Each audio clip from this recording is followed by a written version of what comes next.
Hey everybody, welcome to KM Reviews. I am Nadelman. Today I'm bringing you a special interview with Jason Inman from DC All Access, Collider, and a multitude of other shows. Hey guys, I'm Jason Inman, and Batman Arkham Knight is finally here. Now John, or should I call you Raish? Ra's al Ghul. How are you And enjoying? you can kiss the ring. Oh. Mad Max creator George Miller is co-writing a series of comic books to flesh out his cinematic world. Mad Max Fury Road, Nux and Immortan Joe #1 puts rubber to the road tomorrow. How did you get hooked up with the gig? Were you banging outside the doors of Mad Magazine all day long until they gave you the job, or? He said, "What would you think about?" And I said, "Yes, whatever it is, yes."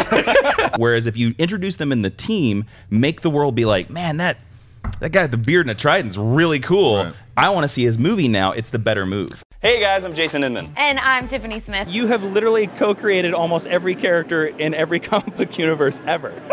Is there a character that you've never written that you want to? Not anymore. Not anymore. You're just like, I'm good.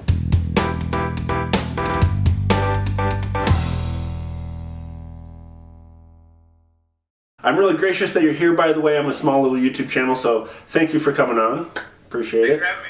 Yeah, so for those people not watching that may not be familiar with who you are, can you kind of go ahead and give them a little explanation of the shows that you're on, kind of what they're all about and what you bring to the table with those?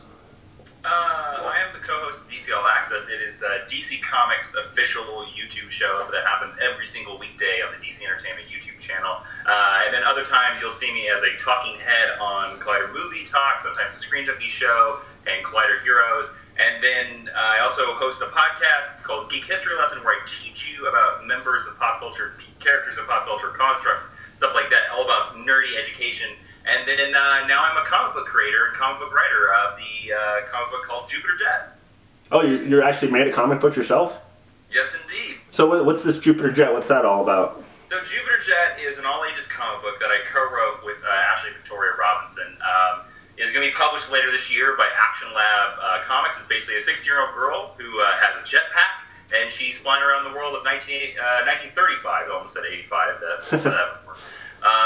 We kickstarted it successfully in January, and now we're currently working on the book. That's awesome. So what inspired you to come up with that concept? What made you come up with that idea of all the ideas out there? That idea came from, and then again, that's not the first comic book that we created or whatever. That one was that Ashley's like, I always want to write a character called Jupiter Jet, and immediately I was like, oh, it's a girl with a jetpack. And then from there, we basically laid out the entire series like over an hour. And it's really exciting now because from the point where I'm at now, I've turned in the final script. So it's completely in the artist's hands now, it was a little bit of like ripping your baby out of your hands. You're like, no, wait, come here, let me come here. No, come back. Let me put on a new shirt, So like, but eventually you have to just let it go and just be like, well, it is what it is, and I can't do anything more. Yeah, it's probably kind of like when writers to movies have their script and they got to hand it off over to the guys to actually make it. It's like, do this right. So how'd you find the artist that you were going to use? Who'd you decide to go with, or is it a friend of yours or something like that? He was the fan from Screen Junkie, so he sent me on Twitter a piece of fan art of myself, and I liked it so much that I emailed him back and was like, do you have comic book samples? And he did, and I liked him so much that I hired him. Awesome. So that's awesome. There you go, everybody out there on the internet. If your stuff is up to snuff, man, send it off to people, and they might actually give you a job. Yeah, definitely. That sounds pretty epic. So you said you made some other comic books, or this wasn't your first one. What kind of other ventures have you gone with that?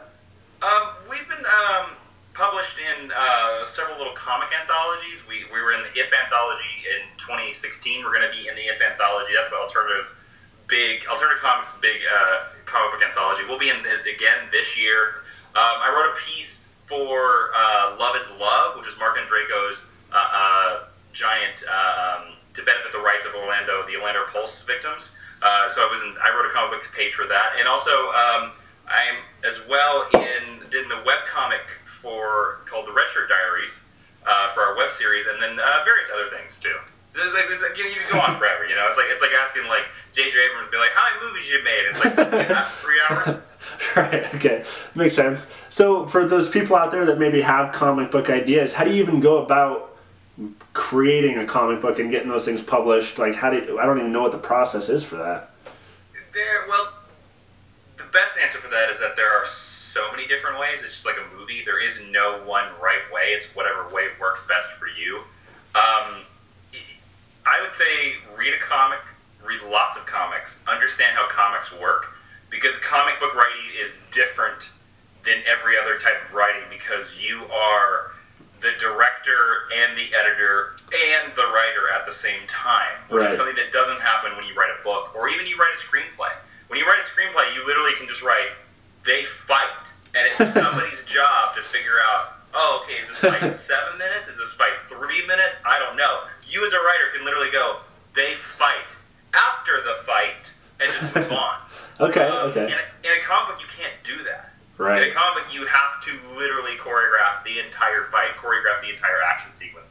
So you have to be very visual, and you also, at the same time, have to understand that comic books is a medium of stuff happens between the panels.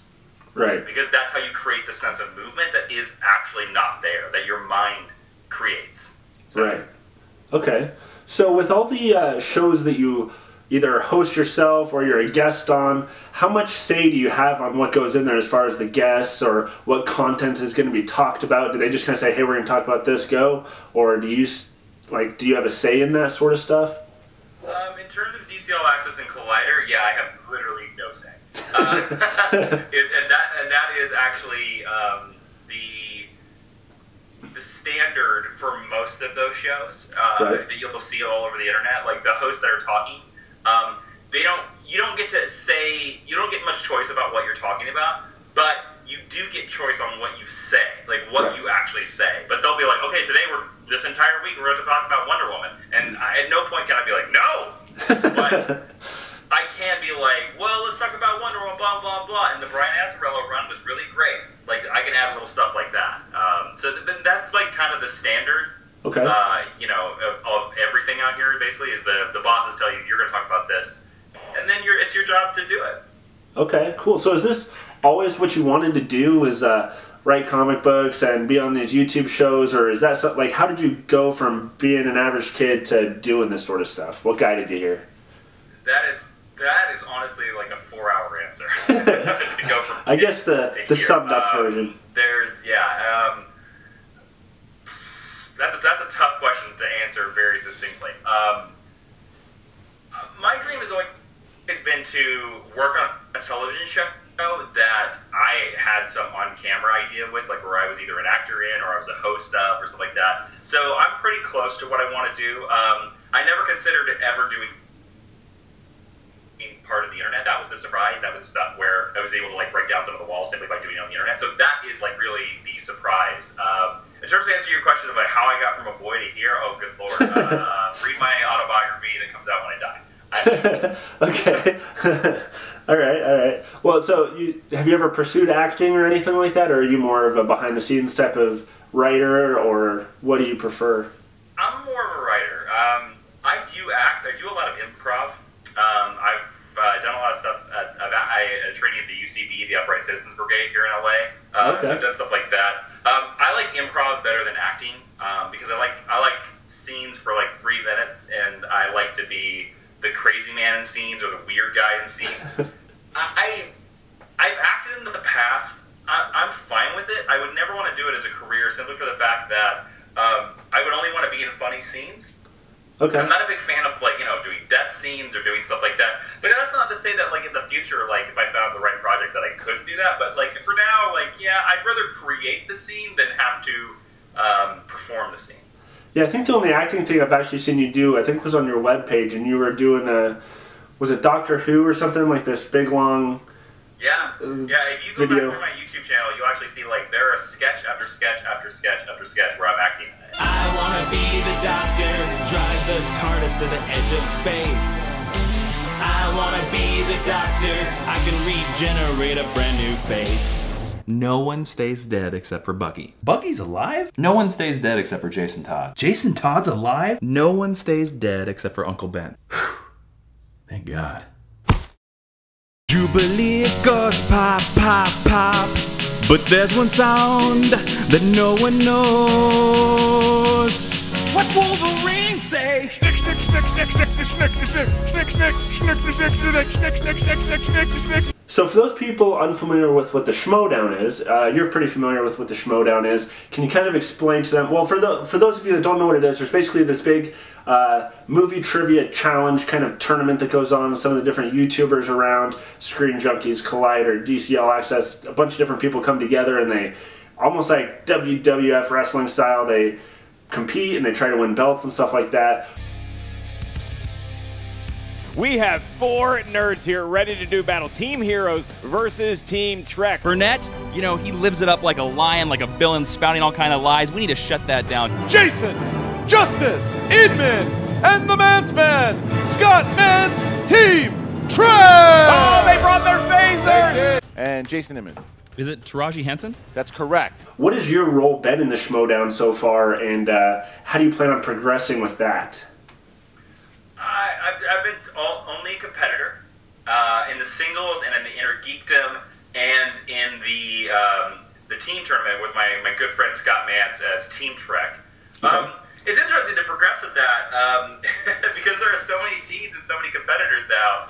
We're literally on the good graces of Christian Harloff to be like, hey, champion, let us in there. Like, give us a spot. So that's kind of where we are because I think Team Trek has been out of the ring for too long, and we lost the championship by 1 question, yes.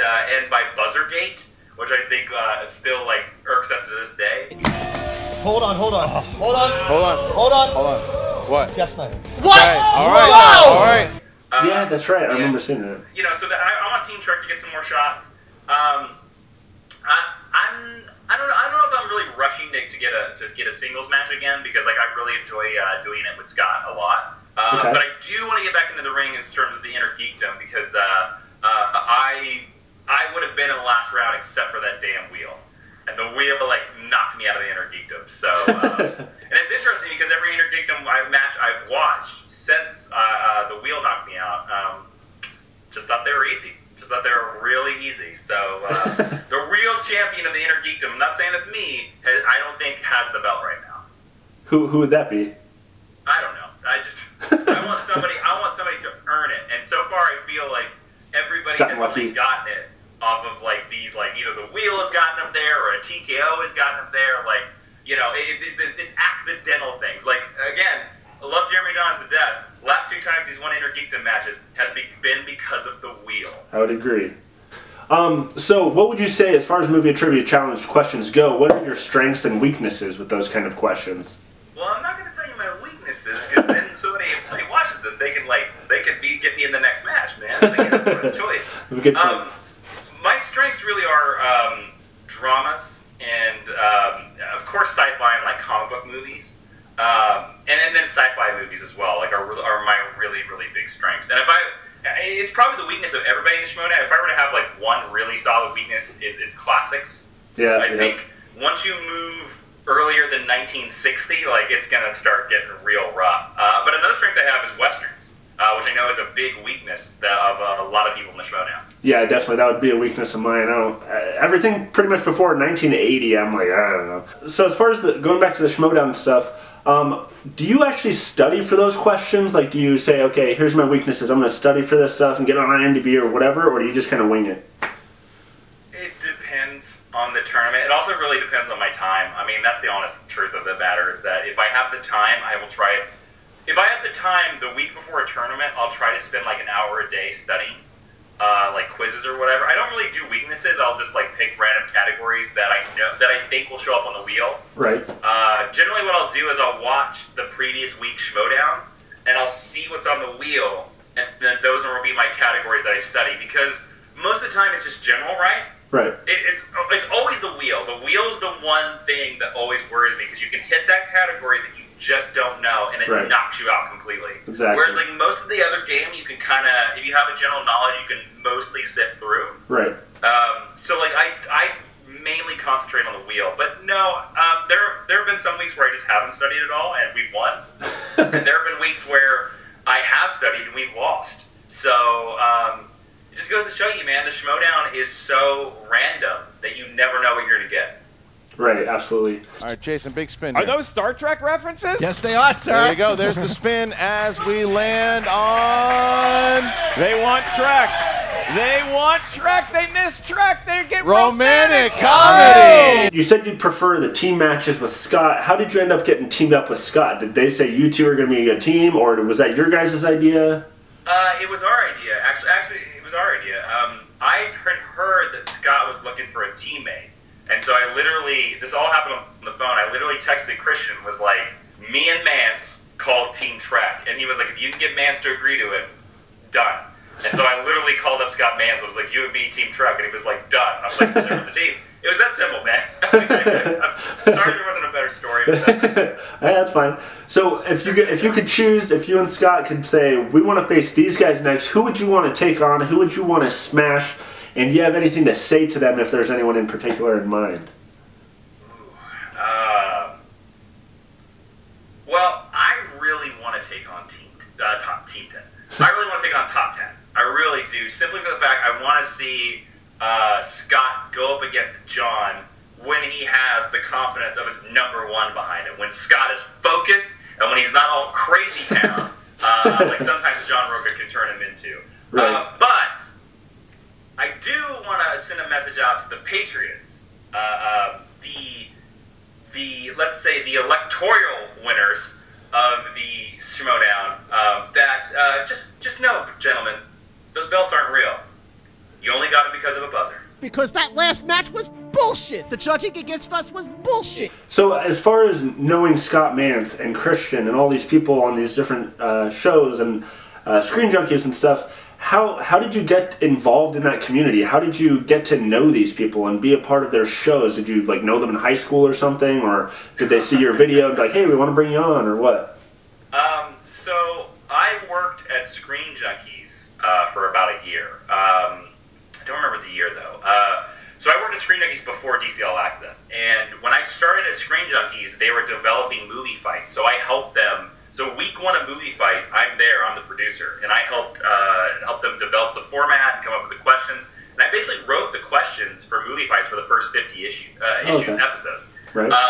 And I was the one responsible for booking all the guests. So that's how I got to know all the Collider people, because I'd invite Scott Mance, and I'd invite Christian, and I'd invite John Roca, and also like that, and I just talk to them and get to know them. And as we move along, and go different places in our careers, I leave Screen Junkies to go to do DC. We've just kind of always stayed in touch. So how'd you get involved with Screen Junkies? I applied for the job and got it. Oh, just like any other job, you just kind of... Yeah. Well, before Screen Junkies, I worked for Rhett and Link. They did, and Good Mythical Morning. I was the producer on Good Mythical Morning for the first 400 episodes. So I was walking into Screen Junkies being like, hey, I've helped create and develop and help these other 2 dudes do this very successful show. I'd love to help you make honest trailers and do stuff like that. And, so I wasn't just some, like, random dude being like, hey, hire me, Andy. So, I had the resume and the skills to back it up. Okay, awesome. All right, so this guy commented on one of my other YouTube videos. His name is Pied Piper 233 out there on YouTube. He said, here's my question for Inman. In your movie trivia Schmoedown debut against Gray Drake, you won mostly because you correctly answered plenty of Marvel questions. Even though you're the co-host of DC All Access, do you consider yourself unbiased about comics and comic book movies, despite what vitriolic YouTube comment sections think? Yes. And I actually, what was the joke? Pied Piper? Yeah. I thank you for that question. Also, come on, buddy. Jesus. That is the one question I get online that I hate the most. Because if you know anything about what I did on the internet or what I did with my YouTube channel before I got the DC All Access job, I reviewed plenty of Marvel. I talked about Marvel. I talked about Image. I talked about Valiant. I talked about every comic book company with, even DC. But it's like, the minute you start getting a paycheck, you are so biased. And it's like, good Lord, come on.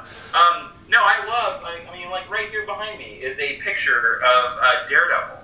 Why would I have that if I'm biased against Marvel, you idiots? So I am very unbiased because, I want all comic books to be good. I want all comic book movies to be good.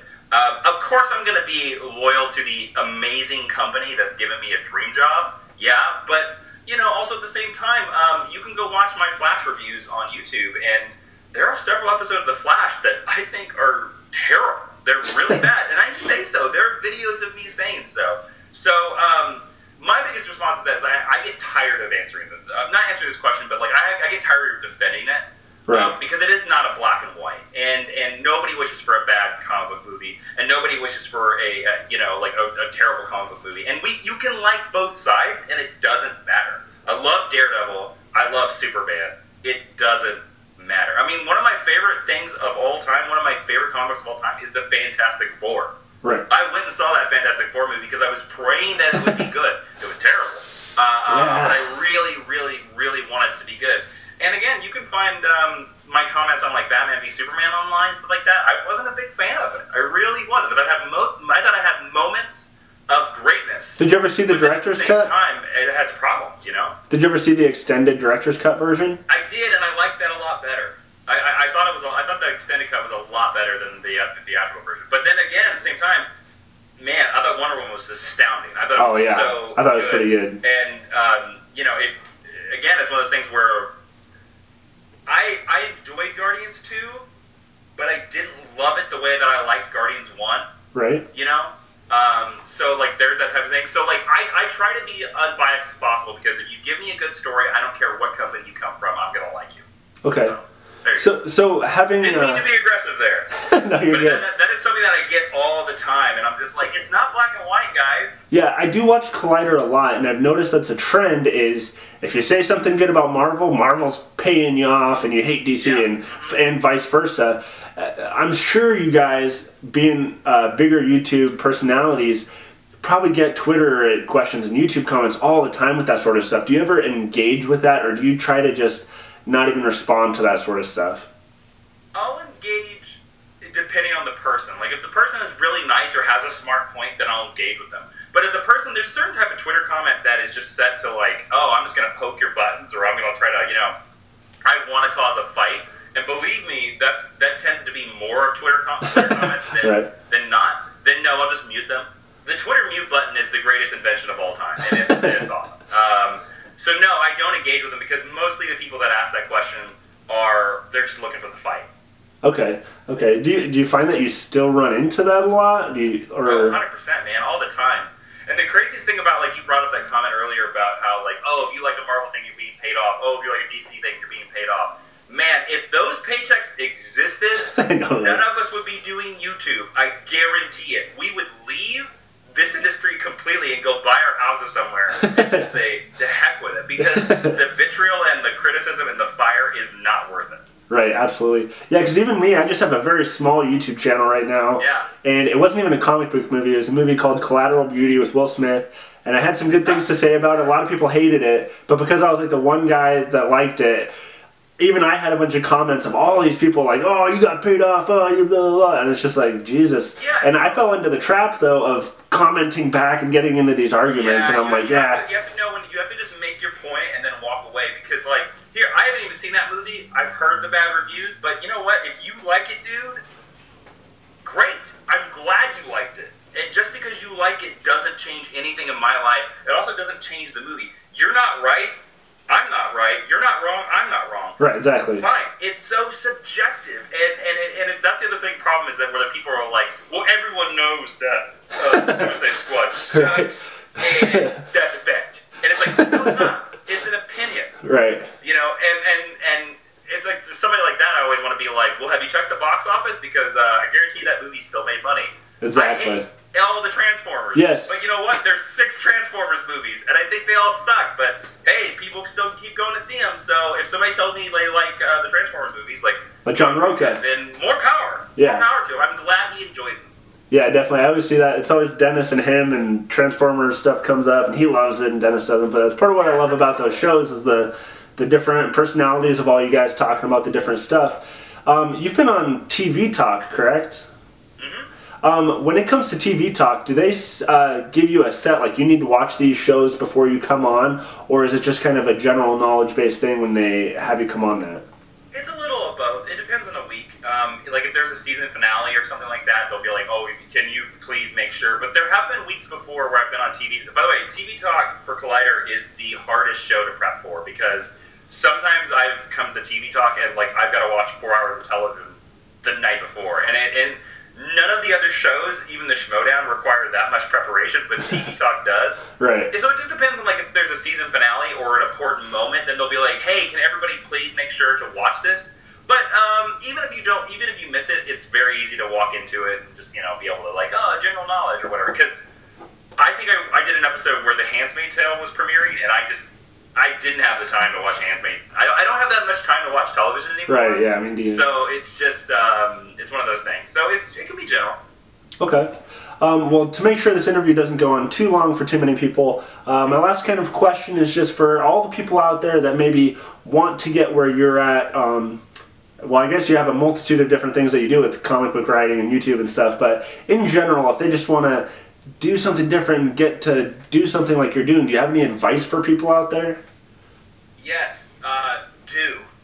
Don't talk. Do. Plenty of people in the world will talk. I know people out here that will talk and talk and talk. I'm going to do this thing. I'm going to write the script. I'm going to make this book.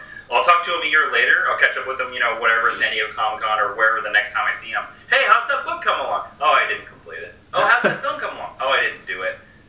Don't be the person that talks. Be the person that does. Like, every time you see that person, the person that you bring them a new project. You're like, oh, I got this new comic book. Oh, I got this new web series. Oh, I got this new video on my channel. Oh, I have this new podcast. Become that person, because that is the only way that like other professionals will take you seriously if you're constantly producing.